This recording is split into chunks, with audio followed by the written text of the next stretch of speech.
Galicia es una región española con fuerte peso industrial. El sector metal y sus tecnologías asociadas son la espina dorsal de su desarrollo económico y tecnológico. Bañada por el Océano Atlántico, con 1.500 kilómetros de costa, esta región ha forjado una alianza estratégica entre su industria del metal y el sector alimentario, al que provee de maquinaria de última generación. Sus principales clientes son la industria conservera y de productos del mar, pero también la láctea, la cárnica o la de las bebidas. Para ellas, diseñan y producen desde equipos de corte y porcionado hasta líneas completas de procesado, envasado y automatización. Más de 200 empresas del sector metal gallego fabrican maquinaria para industrias como la alimentaria.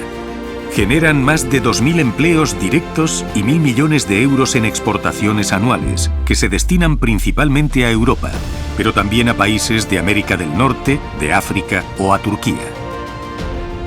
Por su tamaño, predominan las pequeñas y medianas empresas que aportan agilidad y adaptación a clientes locales y exportadores.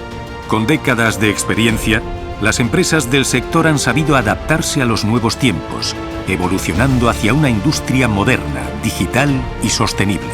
La automatización, la robótica, la inteligencia artificial y la eficiencia energética forman ya parte del día a día de este sector puntero. En un contexto de competitividad global, esta industria destaca por su saber hacer, con profesionales de gran trayectoria que, junto a la precisión técnica y capacidad de adaptación, cumplen los estándares más exigentes. Con el apoyo de ASIME como clúster de referencia para el sector metal gallego, esta industria es hoy referente, capaz de ofrecer soluciones integrales en maquinaria para la alimentación y para otros vectores estratégicos. Esta es una industria que mira al futuro con confianza, porque la maquinaria gallega es sinónimo de calidad, tecnología y compromiso con la innovación. Industria gallega. Tecnología que alimenta el futuro.